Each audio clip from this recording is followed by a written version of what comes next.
As the final buzzer sounded on the Pistons' 2023 season, two die-hard fans, Mickey and Harry, each passed out and witnessed a vision.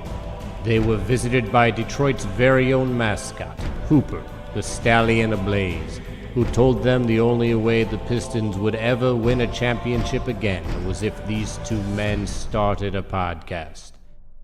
To be clear, they said, do we really have to do this? I mean, aren't there enough Pistons podcasts already? It seems like this might be overkill. But Hooper dunked on them, right in their face, and said, your team needs you. He presented them with a prophecy. Now it is their duty to help Detroit rise again and become champions. The Order of the Blazing Horse.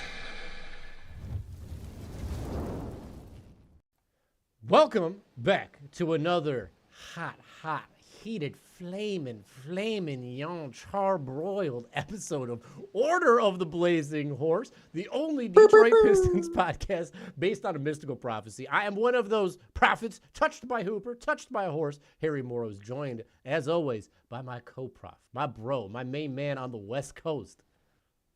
Mickey Jacobs, also touched by a horse, co-prophet over here. What's going on, Harry? We've been equinely abused in our dreams. It was a little consensual. It was a little consensual. I mean, we were asking for it, watching all the games of the 2022, 2023 season, 2023, 2024 season.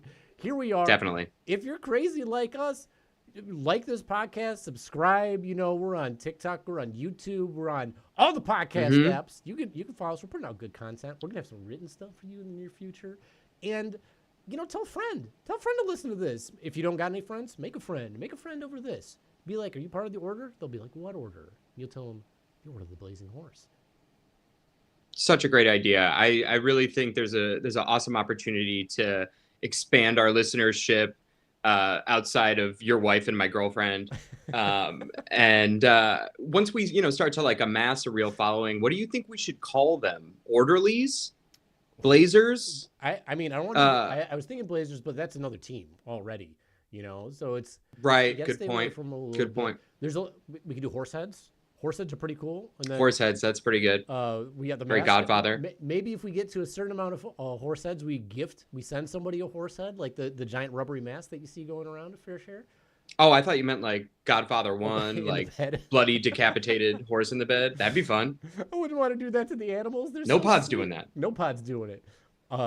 I've been very inspired by the horses recently. My wife and I celebrated our 1-year wedding anniversary. To your question about what's going on the other day, and I made her an origami horse that kind of looks more like an origami splooting dog because I'm not a master folder, but we're working on it. It's the paper anniversary, as you mentioned. It is, yeah. Very appropriate, very sweet. 1 year. Congratulations to you both. Thank you. Shout out Hannah.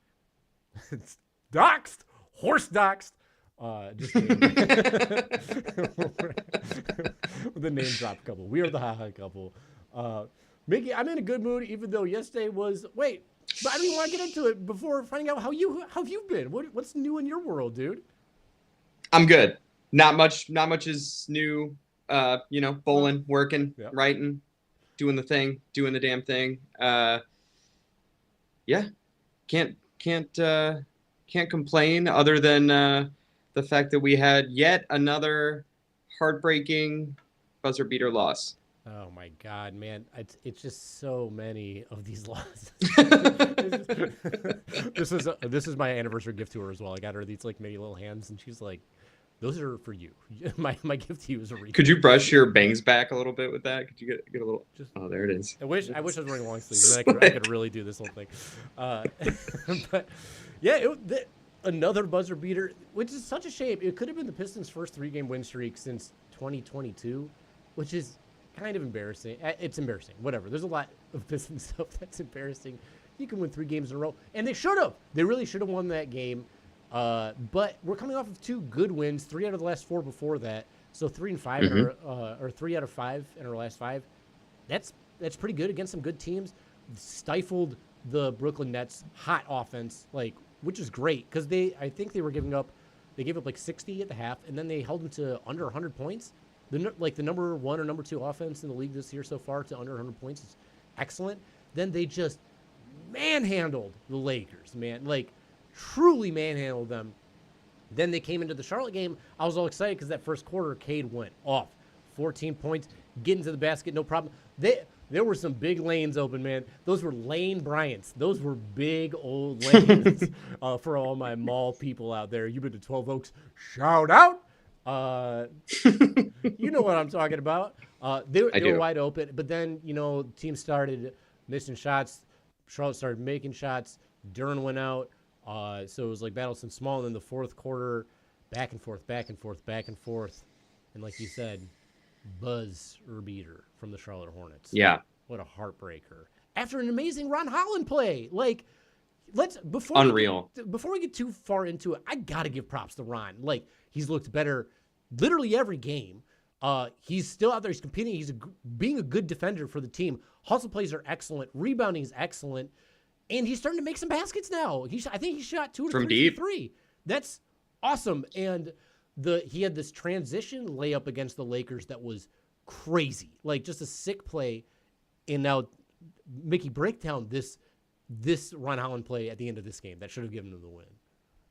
Oh, so sick. He had a scrappy steal. I forget who he swiped, but it was on the inbound play, right? It was on the inbound. They're inbounding it to close out the game, essentially. Yeah. It kind of reminded me of that play against the Knicks where it was scrappy and Dante DiVincenzo just trucked Asar. Oh, yeah. But Ron came away with the steal. He came away with the steal and bolted in transition and just got the layup. Or was it a dunk? It was a layup, but it was a layup. It was an insane put up. Like that he was able to get around the defender, that he was able to put it up and finish. His finishing at the rim is really improved. It's like he's seeing things not that much more slowly, but a little more. I feel like in the preseason and a little bit in the summer league even at the beginning of this season, he was kind of going at the basket and meeting defenders there and getting hit. Now it's like he's making one adjustment and going around, and that was so clutch. I think there were, 6 seconds or something left when he made that basket? Yeah, it was huge, which a nerve-wracking amount of time remaining. But no, I feel like so many Pistons, like Ivy's getting better, Cade's getting better, but sometimes when they have a head full of steam and they're in traffic, the finishing, you just get nervous. Yeah. Like even when they've got a breakaway, if they're going too fast, like control is hard to come by. And it's cool to see Ron being aggressive, calling his own number and trusting himself. There was a moment before he hit his step back 3. He wasn't like calling for the ball, but he was like, Cade, hit me. I'm alone. Let's do it. And I just love the confidence. Like I love that he wants the moment. That's so key. I've been calling it Ronfidence. I'm trying to coin this phrase. Ooh. Let's get the Ronfidence out here. I like that. Because, to be shooting 3 of 16 from 3 and still wanting to be taking those threes, deeply, that's Ronfidence. And just taking that steal to the rack, awesome. So happy to have him on the team. I admit, the confidence is getting better, Grant in the chat says. And as Frank said before, beef stew with the block on LeBron was so awesome. And which one? Weren't there 2? I believe there were 2, but I'm talking about the one where he swatted him, looked down. They called a foul because F the refs, baby. They were wearing purple underwear. I swear to God. Gosh. Mm-hmm. Sorry. I'm going to start saying gosh in honor of Ivy. He's a big gosh boy. I'm going to be a gosh man myself. I'm bringing gosh back, baby. But it's wholesome. It is. We're a wholesome podcast. We're a wholesome podcast. I'm just punning it up today. I don't know what the deal is, but it's nice to have. I was unsure about, even before the draft, I was unsure about Ron. I was like, I don't think he's a good fit for the team. But now that I see Trajan Langdon's vision for wings, for hard players, for a potential scorer, I like what I see. And he even said it this year, I was wondering, we have a big situation on the Pistons. And I was like, should we have gotten Donovan Clingan? Because his numbers defensively are pretty sick, and people trying to score against the Blazers in the paint aren't doing it. They're just not able to pull it off. So that would have been nice. But Trajan said, I'm not thinking about wins this year. He's looking big picture. I think Klingon might have been like a small gap fix for the immediate, maybe for long term, but Ron is real long term, and we're seeing some serious growth, and I'm happy to see it. We have to get back to this buzzer beater though, because it was a heartbreaker. Like on the real, I know people were very upset about it. I have been traumatized for too long from watching these. Last year when this was happening, I was like, this has happened so many times. Then it happened again this year. I was like,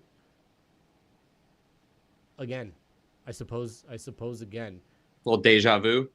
You already brought up one of them, and for the viewers out there, Mickey and I, before this podcast, we lamented about this a little bit, and we put together a little montage for you. This is just from 2022 to yesterday. The buzzer beater last-second shots that your Detroit Pistons have suffered in humiliating and unfair fashion. Here we go with that.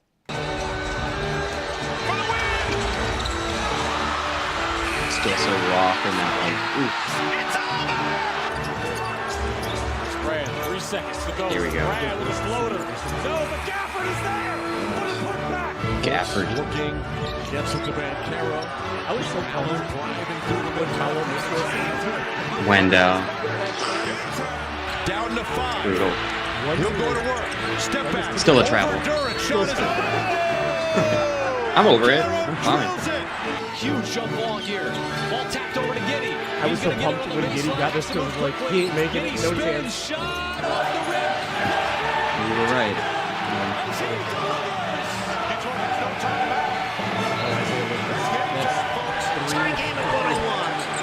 Good heave. Get it off. Bam for 3. After that one, Bam wins the game. there's not much you can do about that. Brunson, three-pointer, off the mark, Yeah. rebound deflected, chased down, saved by Grimes to Fontecchio, knocked away, Hartenstein picks it up, out to DiVincenzo, 10 seconds ago, he throws it away. Let me ask you something. Does Josh Hart give you Pistons vibes at all? Brunson inside the Hart, Hart's banks it in. He does.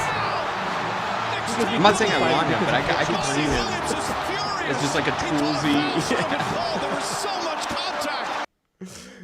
He really Wow. does though. Like, and that I mean, if you were witness to any of those games, if you were at any of those games live, I hope you were able to get like, I don't know, a Slurpee or something on the way back, because that was heartbreaking. Real Yeah. rough stuff.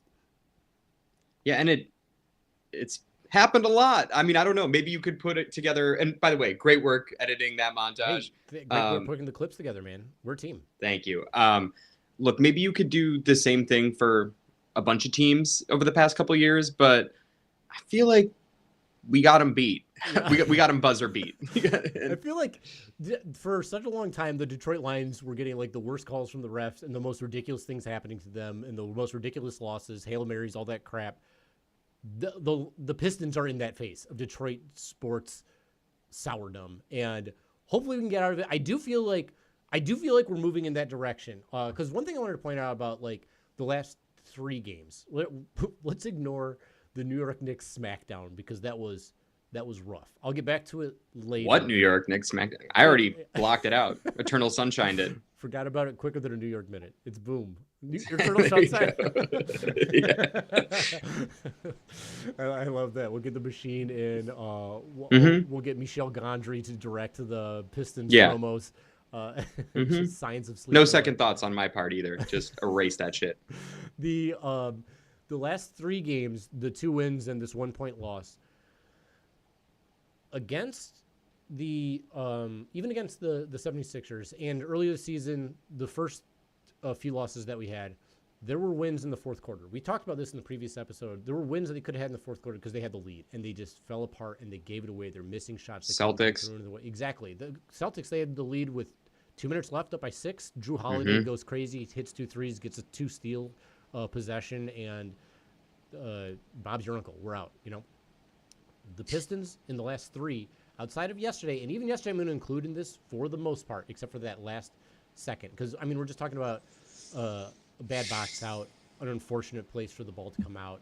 And, like, an unusual lineup to have out there for that final possession.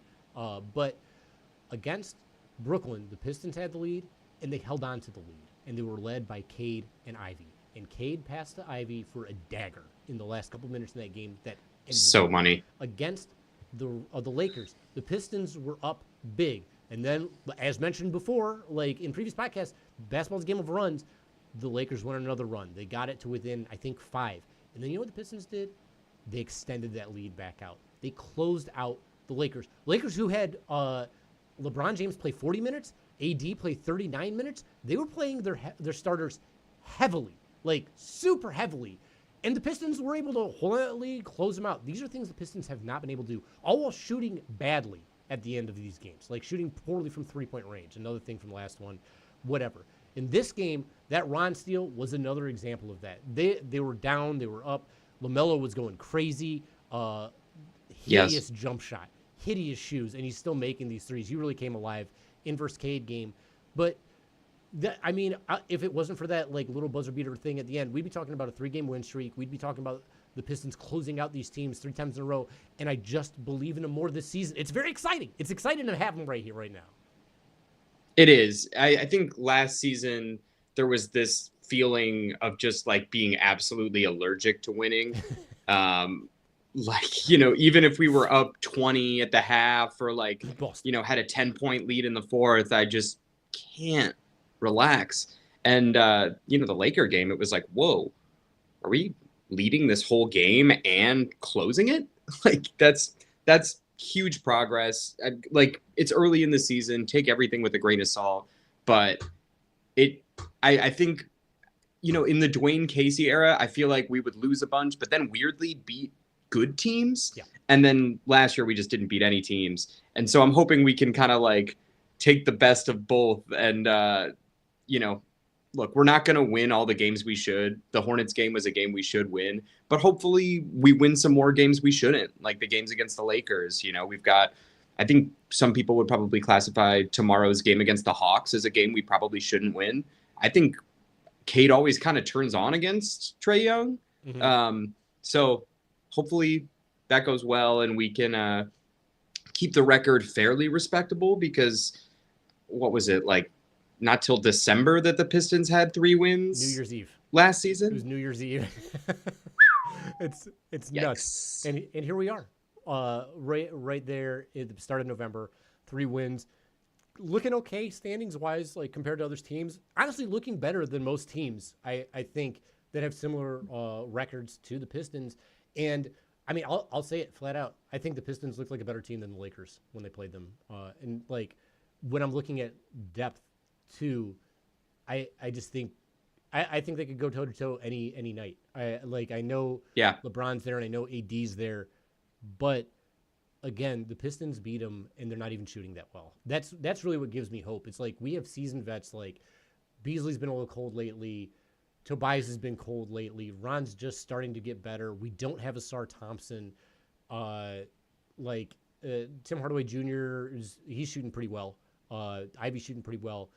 But like several of the guys that we mentioned who are important keys are not either there or shooting all that well. And you expect them to. They just will for last season. And I know people have complaints after last night's game. I know people have a lot of problems with the team still. I mean, I'm on Reddit. I'm on Twitter. I see it. I see what the people are saying. You've seen some rough stuff. Yeah. But I think you're right. I think shots are going to fall more. And I also think like the team's going to gel more. Like we're still not even 10 games in. And the fact that we're in as many games as we are, blah, blah, blah, no moral victories. But I think it's a lot more encouraging, obviously, than the start to last season, even though technically we've only won one more game than we had at this point last year. So sure, but grain of salt. We're not trying to sugarcoat everything. No. We'll switch one white powder for the other, and Tom Goroza will take all the white powder he can get. Get him. Get him. Shots. Skiing season's coming up. Out the T-shirt cannon. Fresh pow. Get him one of the Detroit Flurry City Edition jerseys designed by Pippi Livingston. If you're unfamiliar, go back to a stream from a couple weeks ago. We had some potential City Editions you might like, and that Tom Gores might try to wipe his face with a little bit. Yeah. I want to talk about the moral victories thing real quick. And Corbin said that they'll all be gelled coming up for Thanksgiving. I think they might be. I think they're already getting there, and I think there's just that energy with this team where they feel that way. And the moral victories thing, I don't think any individual games at this point are moral victories that we want anymore. But at this junction in the season, I think the way they've played is a moral victory compared to how it's been in the past. And it's a different type of hope. It's a hope with some evidence that this team can be successful. And to Corbin's point about the players gelling together, I think Cade Cunningham is just like the ideal leader as far as an athlete goes. And like maybe in other stuff too, but like I'm watching this dude play. We saw all the emotion he showed over the last couple seasons with the losing and all that jazz. This year, he's taken over. He has been a stud, like legitimately an all-star as far as I'm concerned. I would be hard-pressed to leave him out of the all-star conversation right now. And we're talking about back-to-back triple-doubles. No one's done that since Grant Hill for the Pistons. He's, I think, one of 3 Pistons in the last 20 years to get a triple-double, which is crazy. He's at 4 career-wise. He's already doubled up how many he's got career-wise just in the last 2 games alone. That number's going to keep on rising, folks. That's the guarantee. Well, shots start falling too. Yeah. He's doing that with people not shooting well, and he's hitting them and the passes and stuff. And then when we're talking about character, he is dapping up his boys like crazy. When Tobias was heating up against Philadelphia, he was there for him. He was really getting his energy up. When Fontecchio came over from Utah, he was up with him. He was getting him up. When Isaiah Stewart got the tech, he calmed him down. He's like, yo, we can't do that. And even in the game the other day, when Stu was about to complain about a foul, Cade is on the bench. Cade is like, get out of here. There's video clip. He's like, go back and play D. This is when he's talking about Jaden Ivey, he's like, he does all the stuff we want. He's always been that guy. He's an incredible talent. No one works as hard as him. He's the type of leader you want. You believe in him. You follow him to battle. People love this guy, and I love this guy. I don't want to get rid of him at all. I love what he brings. I love what he brings to the team. In general, but people on Twitter are still talking about trading this man, about getting rid of him, about how he's not it. And there are so many complaints that I'm seeing online about so many things about the Pistons, even though the team's going pretty well this year. We come up with a new segment for it. You want to give it the introduction? Yeah. This is a segment called "Don't Say That About My Boy." Don't you say that about my boy? You hear me? Don't you say that about my boy? Don't say that about my boy. I'm so sick of people saying all this bad stuff. Enjoy the good ball while it's here. You can find some positives if you're watching this team play. You don't need to be a 97.1 The Ticket radio call-in guest or host at this point. Shots fired once again. But like sports radio, it's always negative. Insufferable. You don't have to be that way. You don't have to be that way. And I'm taking umbrage with some of these things that people are saying. You want to lead this off? What's something that you're seeing people take umbrage with right now? Okay. One thing that I've seen a lot of is Cade is not clutch. Unbelievable. What do you say? I'm going to the Orioles. And I'm going to this already. My bad. I'm getting. Don't show that again. Yeah, let's just stroll it. You know, we'll edit at the 27-minute mark. We'll make this cut. So why don't we take it again? Yeah, let's lead into that from the "Don't you say that about my boy." So one of the things that this is podcast magic right here. One of the things that people have been saying that's been getting on your nerves has been what, Mickey? I'll tell you what I don't like is people saying that Cade Cunningham isn't clutch. Believe that? I don't believe that. It's unreal. What would you say to that in response? Oh, I thought you were defending Cade in this point because I was under the impression. Let's take it a third. Let's take it a third. Yeah. We'll get Thank you, Corbin, for bearing with us. And Grant and Frank and Hannah, if you're all there, whoever's watching, bad props. We're gonna lead into it one more time. One of the things that I've seen people online talking about is Cade Cunningham and how he's not clutch. He's missing shots. He can't get it done. He's not the guy that we wanted to lead us into battle. Mickey, tell me how you're feeling about that. I don't like it. Don't say that about my boy. Don't you say that about my boy, okay? We're talking 2 triple-doubles in a row. We're talking about less than 3 turnovers in both of those games. I think only 2 yesterday. This is an unselfish player who gets everyone involved, doesn't force the play that's not there. Don't say that about my boy. Don't you say it. You know, I'm with you like 110% on this, because like there are other ways than hitting baskets. And also he has hit some baskets in those moments to push the lead away. In the Lakers game, he pushed out. In the Brooklyn game, he pushed it out. He's getting the assists when he needs to. He hit Ivy with that key assist. This dude's getting double and triple teamed hard at the end of these games. They're really forcing him into it. And like you said, the turnovers aren't happening at the end of the game for the most part. That's, I mean, granted, he did have one against. There was one pretty bad against time. Charlotte. That was kind of bad. Yeah. But we got the lead back afterward. And this sort of situation where he's a growing young player, now he has actual assets to rely on to pass the ball to. The mentality is shifting. He's learning how to win games. Give him this year to figure this out. He has not been in a position to. And even before that, he's clutch in the way that he's getting us to these points. Like, he's responsible for us being in these winning situations. You know, and right. I got the recency bias. Third quarter goes by, you forget who got you there. Speaking of recency bias, I want to talk about some recency Tobias. And people, nice. Thank you. Tons on point. Just dogged that. People are furious with Tobias Harris because he's shooting legitimately the exact same 3-point percentage this year through 9 games, 16.66667, as Asar Thompson was through 9 games last season. Asar Thompson was 4 for 24. Tobias Harris is 6 for 36, 1 out of 6. And people were like, this dude can't shoot. He's washed. I can't believe we paid him $29 million, 2 years, stay here. He's garbage. He's no good. I didn't want him on this team in the first place. Don't you say that about my boy. Don't you say that about Tobias Harris. Listen, I didn't really want him on the team either. At the end of last year, I was like, I don't know. I don't like the defense. I don't like where he's at. But you know what? I've changed. Don't you say that about my boy, that he's bad for this team. He's good for this team. His defensive rebounding is sick. He's averaging almost 8 rebounds a game. He's averaging over 2 stocks a game, or almost 2 stocks a game, 1.8 over a block per game. That's good D from Tobias Harris. From a position we have not had good D and 13 points a game from offensively in a long time. He's reliable. I don't care right now that he's not making those shots. You know who else didn't make shots at the beginning of last year? Alec Burks. And you know what he did halfway through the season, or even like, I think a quarter into it? He started nailing everything, because that's what Alec Burks does, because he was a bucket and he's a veteran and he's a pro. That's what Tobias Harris is. He's a vet. He's a pro. He has a cool head. He has been there before. And even if he's not making those threes, he's still creating space for other players to get it done. And he's still somebody they can lean on, and he's still somebody they believe. He's also there in the locker room, baby. You need him as a veteran presence. He is a leader in his own way. The way that Cade is a leader, Tobias is different.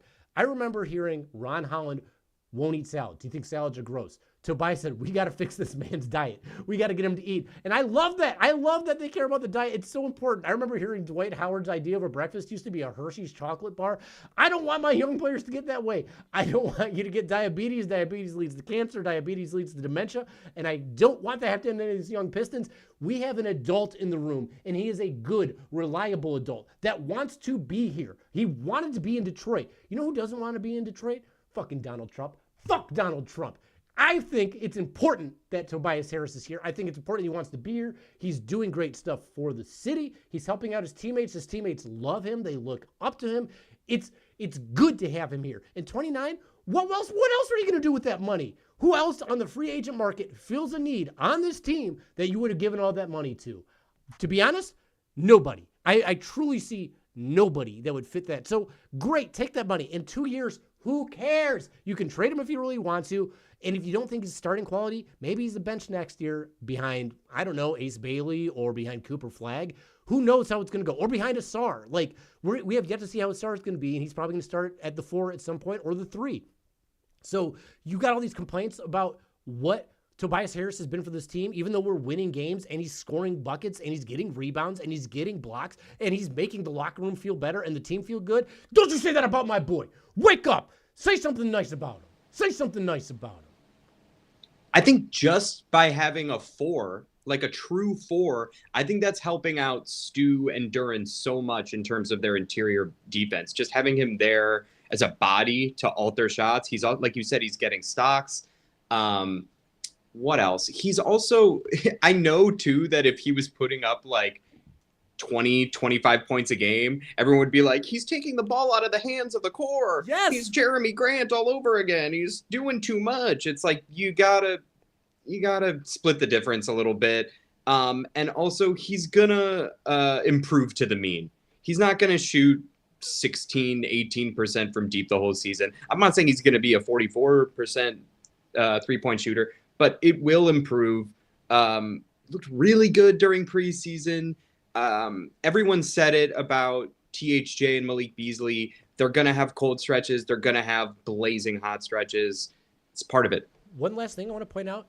He got COVID before, like in the preseason, and then he came back and started playing. COVID is hard to overcome, man. It does terrible things to your body. I got COVID recently. I went from deadlifting 400 to 1 week of COVID to barely getting 200, like barely being able to get it up. And that I had to start all over.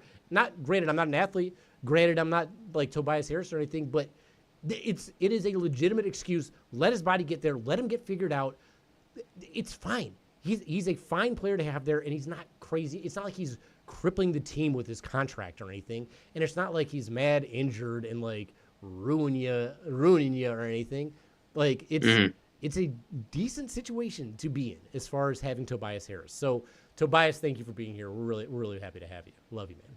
Thanks, Toby. And I appreciate, Harry, how you slipped in a little humble brag about how much you lift.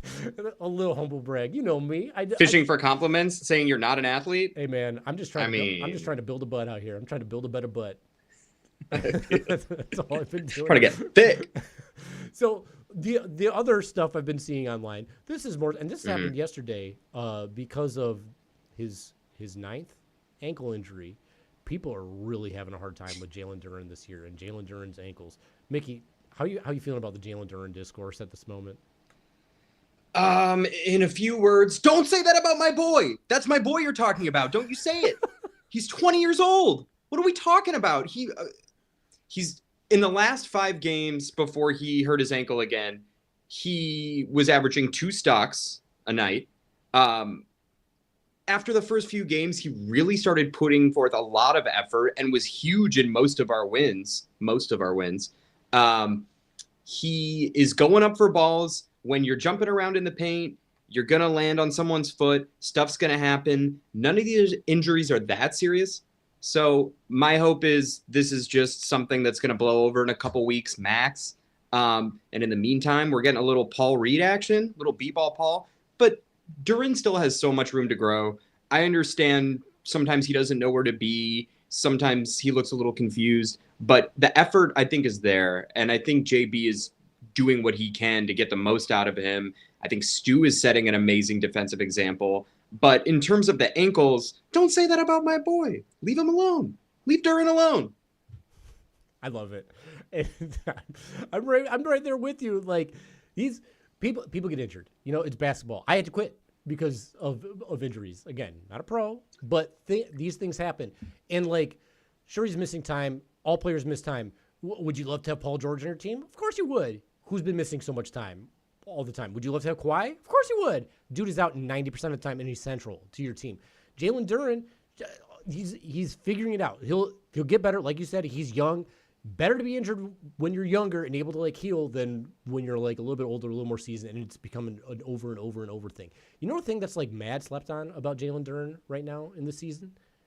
He's leading the league in field goal percentage. Like I think he's just underqualified for what he is. He is shooting 83.3% from the field. That's nuts. That is a nuts number. He is reliable. He's exactly what you want down there for it.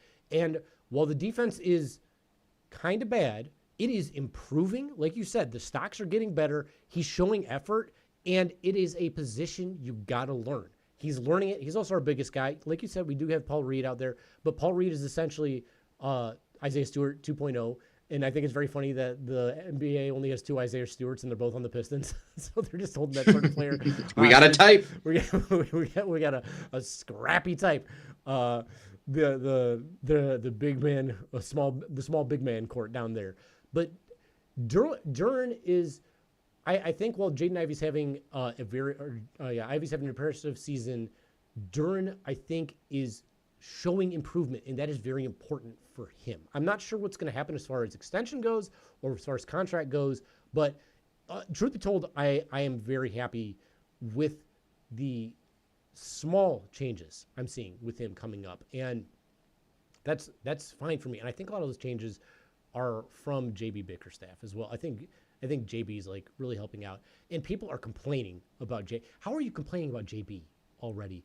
Like, we just got done with the season of Monty, and people are complaining that JB's not putting in the right sort of people. He's got Ron Holland in there for too long. He keeps, remember you complaining about Stu's not taking threes. Stu's not taking threes. Why did you keep starting Tim Hardaway Jr.? Don't say that about my boy. Don't say that about my boy JB.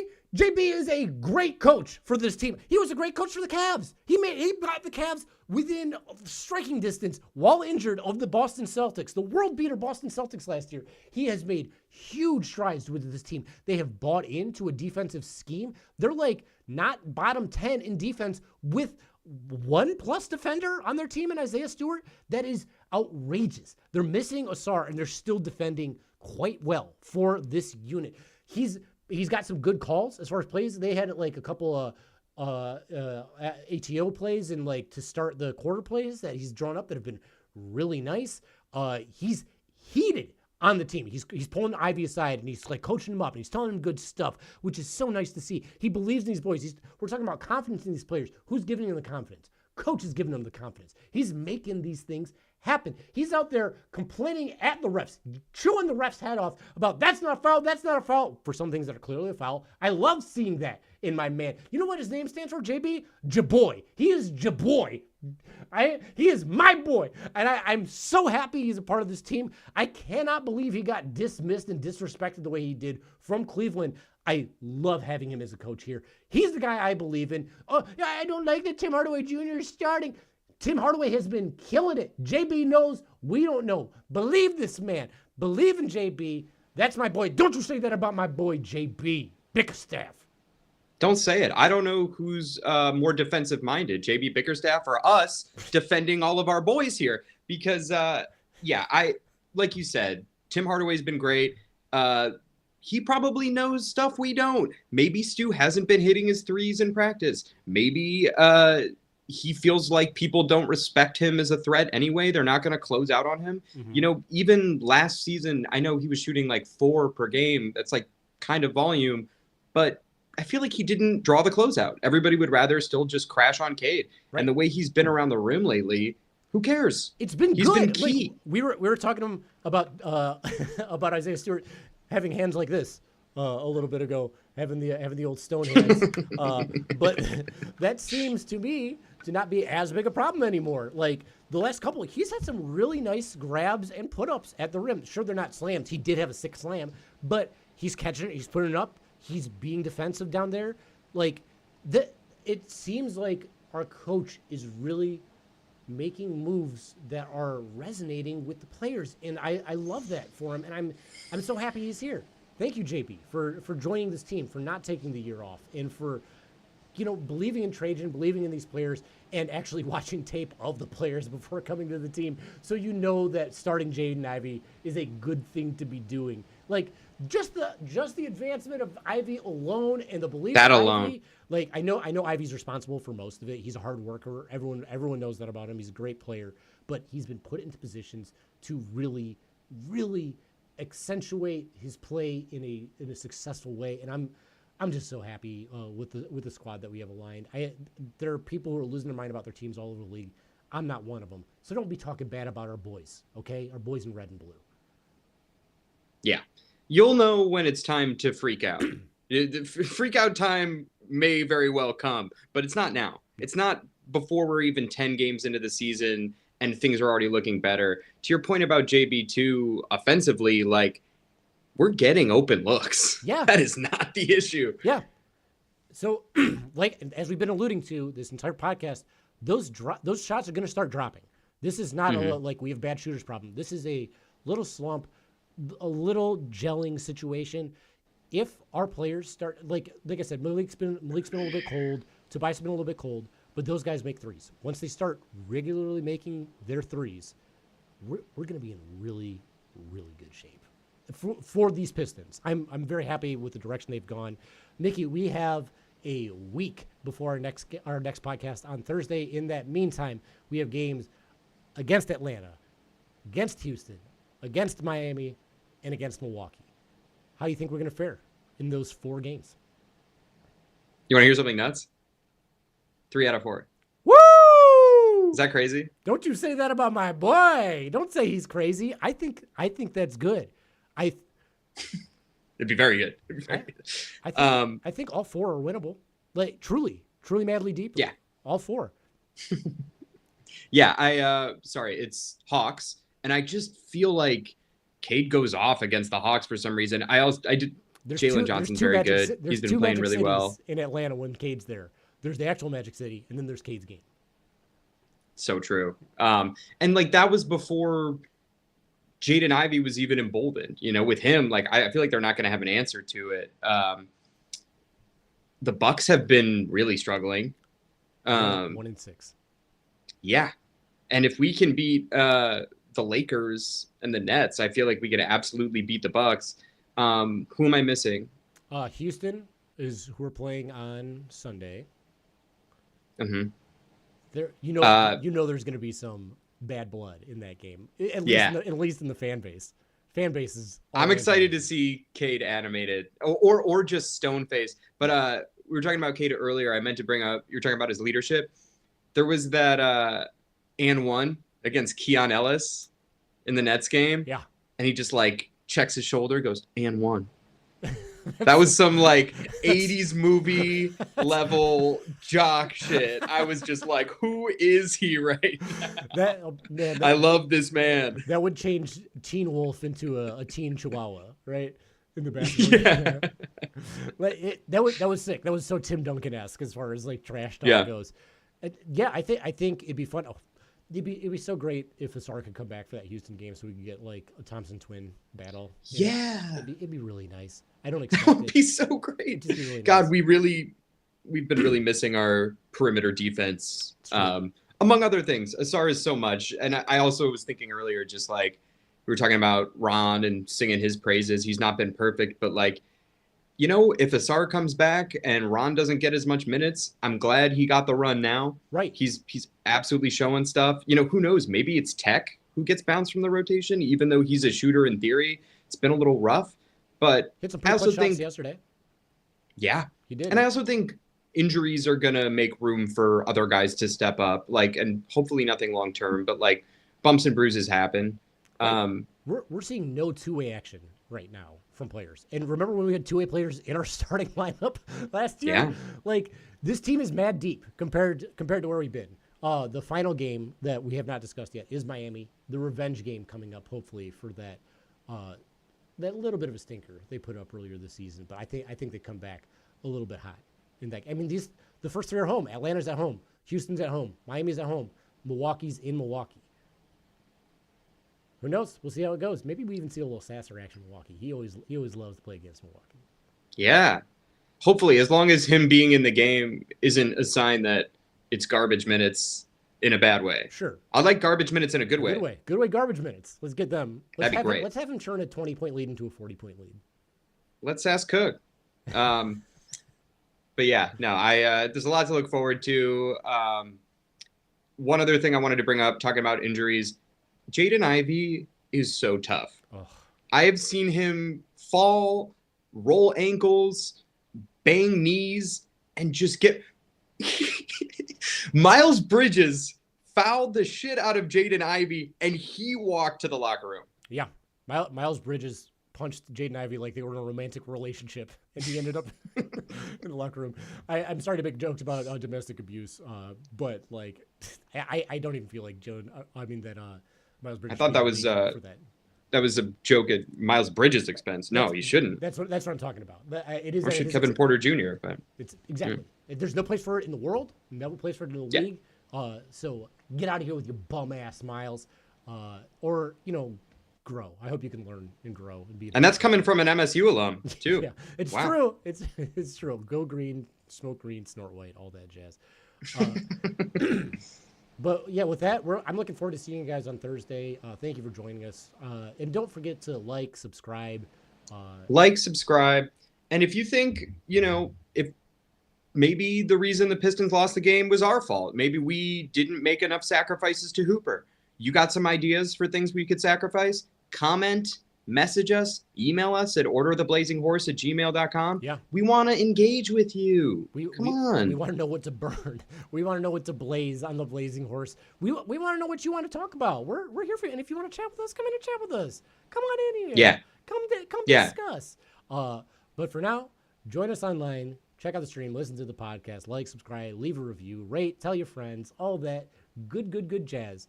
As always, to close us out.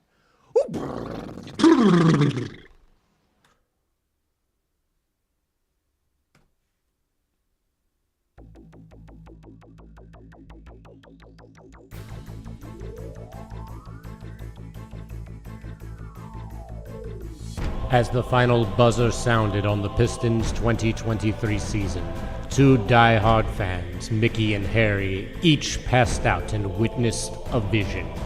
They were visited by Detroit's very own mascot, Hooper, the stallion ablaze, who told them the only way the Pistons would ever win a championship again was if these two men started a podcast.